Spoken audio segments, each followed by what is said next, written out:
नमस्ते। पाप मोचनी एकादशी व्रत कथा एवं महात्म। धर्मराज युधिष्ठिर कहने लगे कि महाराज, आपने फाल्गुन शुक्ल एकादशी का महात्म बतलाया। अब कृपा करके यह बताइए कि चैत्र कृष्ण एकादशी का क्या नाम है, इसमें कौन से देवता की पूजा की जाती है और इसकी विधि क्या है।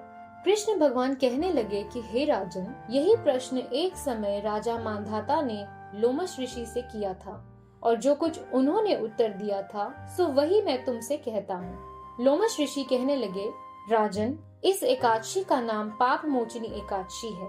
अब मैं इसकी कथा कहता हूँ, सुनो।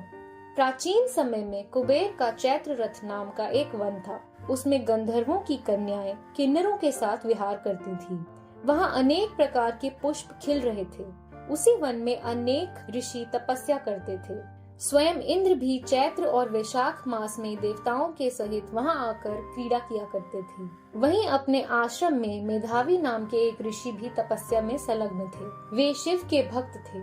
एक समय मंजुघोषा नाम की अप्सरा ने उनको मोहित करने का विचार किया। वह मेधावी ऋषि के तप और तेज को देखकर भय के कारण उनके समीप नहीं जा सकी और दूर बैठकर वाद्य यंत्र पर मधुर गीत गाने लगी। उस समय कामदेव ने भी ऋषि को जीतने की चेष्टा की। कामदेव ने उस अप्सरा को और आकर्षक बना दिया और अदाएं सिखाकर ऋषि की तपस्या भंग करने के लिए सेनापति के रूप में तैयार कर दिया। उस समय मेधावी ऋषि भी युवा और हृष्ट पुष्ट थे, साथ ही यज्ञोपवीत तथा दंड धारण किए हुए ब्रह्म तेज से युक्त थे। मंजुघोषा ऐसे सुंदर ऋषि को देखकर उनकी सुंदरता पर मुग्ध हो गई थी और अपने गीत, चूड़ियों और नुपुरों की झनकार तथा नृत्य कला द्वारा हाव भाव दिखाकर ऋषि को रिझाने लगी। पर्याप्त समय तक यह क्रम चलता रहा और अंत में कामदेव ने ऋषि को पराजित कर दिया। फल स्वरूप मेधावी ऋषि मंजुघोषा के साथ रमण करने लगे और काम के इतने वशीभूत हो गए कि उन्हें दिन और रात्रि का कुछ भी विचार नहीं रहा। इस प्रकार बहुत समय बीत गया। तब एक दिन मंजुघोषा कहने लगी, ऋषि जी, बहुत दिन बीत गए, अब मुझे स्वर्ग जाने की आज्ञा दीजिए। मुनि ने कहा, आज इसी संध्या को तो आई हो, प्रातः काल होने तक चली जाना। ऋषि के ऐसे वचन सुनकर अप्सरा कुछ समय तक और रुकी।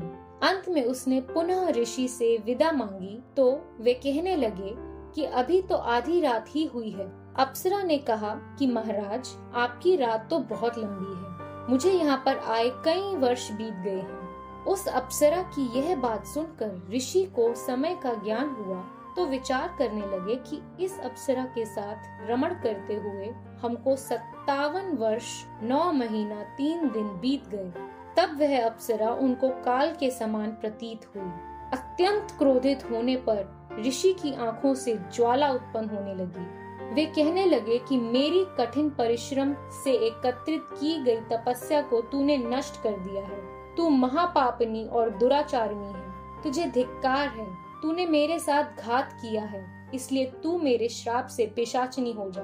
ऋषि के श्राप से मंजुघोषा तत्क्षण पिशाचिनी हो गई और भयभीत होकर ऋषि से प्रार्थना करने लगी कि महाराज, इस श्राप का किस प्रकार निवारण होगा।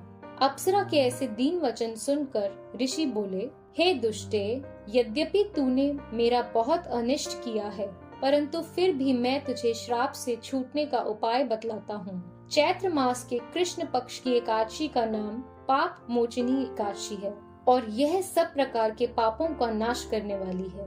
उसका व्रत करने से तू पिशाच योनि से मुक्त हो जाएगी।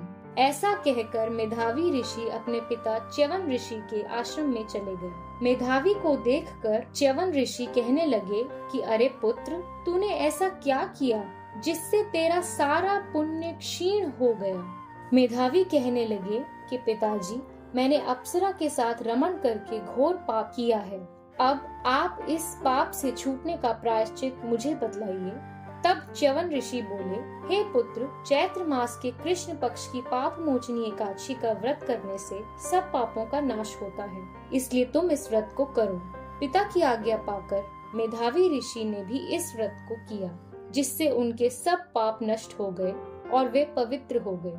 उधर मंजुघोषा भी व्रत के प्रभाव से पिशाच योनि से छूटकर दिव्य देह धारण करके स्वर्ग को चली गई। लोमश ऋषि कहने लगे कि हे राजन, पाप मोचनी एकादशी के व्रत को करने से सब पाप नष्ट हो जाते हैं।